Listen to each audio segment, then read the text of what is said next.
నమస్తే.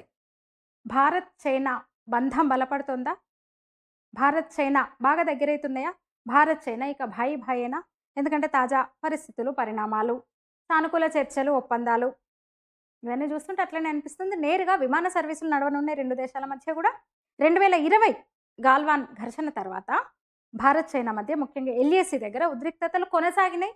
అంతకుముందే అంతంత మాత్రం 2 దేశాల మధ్య సంబంధాలు, సరిహద్దులు ముఖ్యంగా. ఆ తర్వాత 5 ఏళ్ల పాటు నిలిచిపోయినాయి. భారత్, చైనా మధ్య నేరుగా విమాన సర్వీసులు 5 ఏళ్లు నిలిచిపోయినాయి. అయితే త్వరలో పునఃప్రారంభం కానున్నాయి మళ్ళీ. ఈ మేరకు జూన్ 13న విదేశాంగ కార్యదర్శి విక్రమ్ మిస్రీ అట్లనే చైనా ఉప విదేశాంగ మంత్రి సన్ వీడాంగ్ మధ్య కీలక సమావేశం జరిగింది. మరికొన్ని అంటే పూర్తి సానుకూల వాతావరణంలో ఈ సమావేశం, ఈ చర్చలు జరిగినాయి. కొన్ని కీలక అంశాల మీద అంగీకారం కుదిరింది 2 దేశాల మధ్య కూడా. అసలైతే 2024 డిసెంబర్ నుంచి ఆ చర్చల్లోనే ఆ సరిహద్దు దగ్గర ఉద్రిక్తతలను తగ్గించే విషయంలో పెట్రోలింగ్‌కి సంబంధించి, అలాగే ఒక సమన్వయంతో శాంతియుతంగా ముందుకెళ్లాలనే అంగీకారం కుదిరింది. ఒప్పందం చేసుకునే 2 దేశాలు. అప్పటి నుంచి అంటే దాదాపు 6 నెలల పాటు కూడా 2 దేశాల మధ్య కూడా ఒక సానుకూల వాతావరణం, మెరుగైన పరిస్థితులు ఉన్నాయని చెప్పొచ్చు. 4 నెలల్లో 2025 మొదటి 4 నెలల్లో 85,000 భారతీయ వీసాలు జారీ చేసింది చైనా. ఇక ఇప్పుడు విమాన సర్వీసులకు మార్గం సుగమమైపోయింది. అంటే నాటి నుంచి కూడా శాంతి పునరుద్ధరణ కొనసాగుతోంది. చర్చలు సానుకూల వాతావరణంలో నడుస్తున్నాయని చెప్పొచ్చు 2 దేశాల మధ్య కూడా. ఇక కైలాస్ మానస్ సరోవర్ యాత్ర కూడా ప్రారంభం కానుంది. ఆ ఒప్పందం కూడా కుదిరింది ఎప్పుడో జనవరిలోనే. 2025 జనవరిలో జరిగిన ఆ నిర్ణయం ఇరు దేశాల ద్వైపాక్షిక సంబంధాల్లో ఒక సానుకూల అడుగు అని చెప్పొచ్చు, సానుకూల సందర్భం అని చెప్పొచ్చు. ప్రతి హిందువు కళ ఒక్కసారైనా మానస్ సరోవర్ను దర్శించాలి, మానస్ సరోవర్ యాత్ర చేయాలని ఒక గొప్ప సాంస్కృతిక ఆధ్యాత్మిక యాత్ర. ఎందుకంటే సాక్షాత్తు పరమశివుడు మానస్ సరోవర్లో, కైలాస మానస్ సరోవరంలోనే ఉన్నాడని నమ్ముతారు భక్తులు. అట్లా కేవలం మానస్ సరోవర్ యాత్ర, విమాన సర్వీసులు దీనికి సంబంధించి కాక అనేక వాణిజ్యపరమైన నిర్ణయాలు కూడా జరిగినట్టు తెలుస్తోంది. మరి ఏంటి చైనా ఈ మార్పుకు? ఇది నిజంగా హఠాత్ పరిణామమా, హఠాన్ మార్పా చైనాకు అంటే, డొనాల్డ్ ట్రంప్ అమెరికా అధ్యక్షుడైన తర్వాత ఏప్రిల్ నుంచి సుంకాలు పెంచండి, విపరీతంగా భారీ సుంకాలు విధించాడు ముఖ్యంగా చైనాకి. అయితే దానికి వ్యతిరేకంగా, సుంకాల పెంపుకు వ్యతిరేకంగా తమతో కలిసి నడవాలని చైనా కోరింది, భారత్కు పిలుపునిచ్చింది. కానీ భారత్ మాత్రం మరో రకమైన ఒప్పందంతో ముందుకెళ్ళింది అమెరికాతో. అంటే కొన్ని విషయాల్లో తటస్థంగానే, న్యూట్రల్గానే ఉంటుంది భారత్. దేశానికి ఏం కావాలో, దేశ ప్రయోజనాలకు ఏం కావాలో అందుకు అనుగుణంగా మాత్రమే నిర్ణయాలు తీసుకుంటూ వస్తోంది కేంద్రం, ప్రధాని. చాలా వివాదాలు ఉన్నాయి చైనాతో, భారత్ చైనా మధ్య. బ్రహ్మపుత్ర నదిపై ఆనకట్టల విషయంలో అంటే వాటర్ వార్ నడుస్తోంది. దీనికి సంబంధించి కూడా చర్చలు అయితే కొనసాగుతాయని చెప్తున్నారు. అంటే ఇక శాంతేనా 2 దేశాల మధ్య? 2 దేశాలు కలిసిపోయినాయా? ఆసియాలోనే కాదు, ప్రపంచంలోనే, కేవలం ఏషియాలో మాత్రమే కాదు, ప్రపంచంలోనే అతిపెద్ద దేశాలు, అత్యధిక జనాభా గల 2 దేశాలు కలిసిపోయినాయా? మరి భాయి భాయేనే ఇంకా అంటే అనడానికి లేదు. ఎందుకంటే చైనాను అస్సలు నమ్మలేం, నమ్మడానికి లేదు చైనాను. వ్యూహం లేదు, గీహం లేదు. ఇప్పుడు చైనాకు భారత్ అవసరం ఉంది. ఎందుకంటే అమెరికా భయం ఉంది భారత్కి, అందుకని ఇటు మొగ్గు చూపుతోంది. ఎల్ఏసీ వివాదం మీద కూడా మళ్ళీ చర్చలు అయితే కంటిన్యూ అవుతున్నాయి.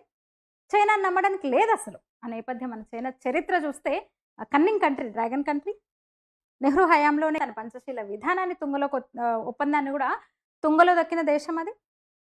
ఇప్పుడు రష్యా కూడా నమ్ముతలేదు చైనాను. భారత్ ఎప్పటికీ నమ్మదు, రష్యా కూడా నమ్ముతలేదు. ఎందుకంటే ఆ 2 దేశాల మధ్య బాగా దగ్గరైన రష్యా ఉక్రెయిన్ యుద్ధంలో అమెరికా ఉక్రెయిన్ వైపు ఉండడంతో ఆ 2 దేశాల మధ్య అండర్స్టాండింగ్ పెరిగింది.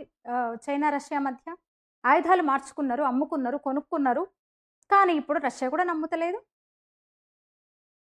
ఇక ఇప్పుడు భారత్తో నేరుగా విమాన సర్వీసులు నడపడము, మానస్ సరోవర్ యాత్రకు ఆటంకం కల్పించపోమని చెప్పడము, ఇవన్నీ కూడా డిసెంబర్ నుంచి నడుస్తున్న చర్చల ఫలితాలని చెప్పొచ్చు ఇవన్నీ కూడా. ముఖ్యంగా జాతీయ భద్రతా సలహాదారు అజిత్ దోబాల్, చైనా విదేశాంగ మంత్రి వాంగి మధ్య జరిగిన చర్చలు కీలకమని చెప్పొచ్చు. ఆ సమయంలో ఎల్ఏసీ దగ్గర ఉద్రిక్తతను తగ్గించే ఒప్పందం కుదిరింది. అప్పుడే గస్తీ విషయంలో, సరిహద్దులో గస్తీ విషయంలో సమన్వయంతో శాంతి కోసం పనిచేయాలని డిసైడ్ అయిపోయిన 2 దేశాలు. అప్పటి నుంచి కొంచెం మంచిగా ఉన్నాయి 2 దేశాల మధ్య పరిస్థితులు. సో అటువైపు నుంచి అంటే బార్డర్ నుంచి టెన్షన్ తగ్గిందని చెప్పొచ్చు మనకి భారత్కి. మరోవైపు చైనా ముందు నుంచి కూడా పాక్ను వాడుకోవాలని చూస్తుంది. అంతకన్నా ముందు నుంచే పాక్ అమెరికా మద్దతు పాకిస్తాన్.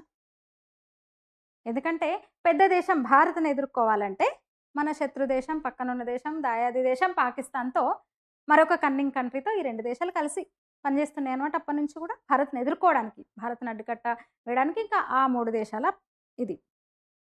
అయితే పాకిస్తాన్ పరిస్థితి మాత్రం అడకత్తెరలో పోకచెక్కని చెప్పొచ్చు.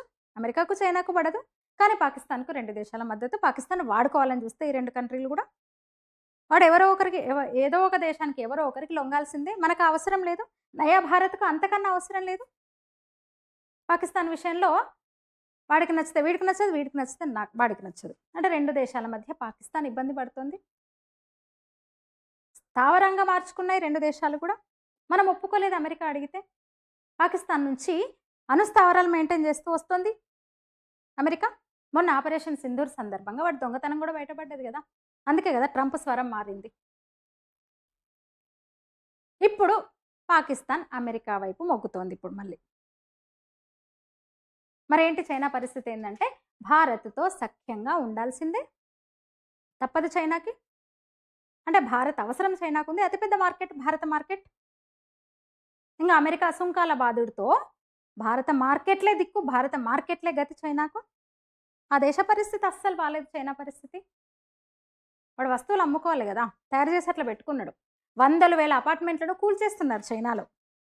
అప్పుడు జీడిపి పెరగడానికి ఎకనామిక్ యాక్టివిటీ జరగాలి కదా. అందుకని విపరీతంగా బిల్డింగ్లు కట్టేసి, అపార్ట్మెంట్లు కట్టేసి, బహుళ అంతస్తుల భవనాలు నిర్మించేసి రియల్ ఎస్టేట్ను పెంచింది. ఇప్పుడు కొనేటోడు లేడు. అట్లా పడున్నాయి అన్నీ కూడా వేల సంఖ్యలో, 100 కాదు 1000 సంఖ్యలో. వాటన్నిటిని ఇప్పుడు కూలుస్తున్నారు. దారుణం అసలు. మెయింటైన్ చేయలేకపోతుంది. ఆర్థిక పరిస్థితి అస్సలు బాగాలేదు చైనాది. అందుకని ఉన్నంతలో మనతో రిలేషన్ బాగా చేసుకోవాలి చైనా వాడు. ఇప్పుడు అమెరికా పాక్ బంధం బలపడుతున్న సమయంలో చైనాకు గతి లేదు. అదే మనం తటస్థంగా ఉంటున్నాం. అసలు ఇది అలీన విధానం అని చెప్పొచ్చు. అసలు సిసలైన అలీన విధానం ఇదని చెప్పొచ్చు. నెహ్రూ నుంచి కూడా అలీన విధానం అంటూ రష్యాకు మద్దతు ఇచ్చాం మనం. అందుకు కదా అమెరికా శత్రువుగా చూసింది భారత్ను, చూస్తూ వస్తుంది ఇంకా. ఇప్పుడు ఇది నిజమైన అలీన విధానం. న్యూట్రల్గా ఉంటున్నాం. అటు అమెరికా నుంచి కొంటున్నాం ఆయుధాలు, ఇటు రష్యా నుంచి కొంటున్నాం. రష్యా నుంచి ఆయుధాలు కొనొద్దని అమెరికా చెప్పినా మనం లెక్క పెట్టలేదు, లక్ష్య పెట్టలేదు. అమెరికా ఆంక్షల్ని మనం లెక్క చేయలేదు. అమెరికా హెచ్చరికల్ని మనం పట్టించుకోలేదు. S-400ను కొని తీరినాం. రష్యా నుంచి కొనుగోలు చేసినాం, దిగుమతి చేసుకున్నాం. అంతేకాదు రష్యా నుంచి ఆయిల్ కొని యూరప్కి ఎగుమతి చేసుకున్నాం మనం. రష్యాకు అమెరికా వ్యతిరేకంగా ఉండి మనతో స్నేహం కోరుతూ, మనతో స్నేహంగా ఉంటూ, రష్యా నుంచి ఏమి మీరు కొనుగోలు చేయొద్దు, దిగుమతి చేసుకోవద్దు రష్యా నుంచి అన్నా కూడా మనం లెక్క చేయలేదు. మనకేం కావాలో మాత్రమే, అంటే ఎవరికి లొంగకుండా, ఎటువైపు మొగ్గకుండా మనకేం కావాలో ఆలోచించి నిర్ణయం తీసుకుంటున్న ప్రభుత్వం ఇప్పుడు కేంద్రంలో ఉన్న ప్రభుత్వం, పాలకులు. అందుకని చైనా ఇప్పుడున్న పరిస్థితుల్లో భారత్తో కయ్యానికి కాలు దువ్వదు. ఎందుకంటే చైనాకు మన మార్కెట్ కావాలి. ఇక ఇండో పసిఫిక్లో అమెరికా కాలు వేలు పెట్టాలనుకుంటోంది. అసలైతే చైనాను మనం నమ్మలేము, అలాగని అమెరికాను కూడా నమ్మలేము. నిజంగా ఏషియాలోనే పెద్ద దేశాలు చైనా, భారత్. జనాభా పరంగా కూడా, భౌగోళిక విస్తీర్ణం చూసుకున్నా సరే. ఇక సగం ఏషియాలో నుండి రష్యా చాలా పెద్ద దేశం భౌగోళికంగా కూడా. ఈ 3 కలిస్తే అమెరికా ఏమి చేయలేదు అసలు. ఇంకా చెప్పాలంటే 3 అక్కర్లేదు, కనీసం ఈ 2 కలిసిన, భారత్ చైనా 2 కలిసినా కూడా అమెరికా కాదు ఎవరేం చేయలేరు. అతిపెద్ద దేశాలు, పెద్ద మార్కెట్లు 2 కూడా. అమెరికా ఆయుధాలను, వస్తువులను ఈ 2 దేశాలు కొనడం మానేస్తే అమెరికా ఎక్కడ, అసలు అమెరికా ఉండదు. అందువల్ల భారత్తో ఇప్పుడున్న పరిస్థితుల్లో భారత్తో మంచి రిలేషన్కే చైనా మొగ్గు చూపుతోంది. కయ్యానికి కాలు దువ్వితే, భారత్తో కయ్యానికి దిగితే నష్టపోయేది చైనానే.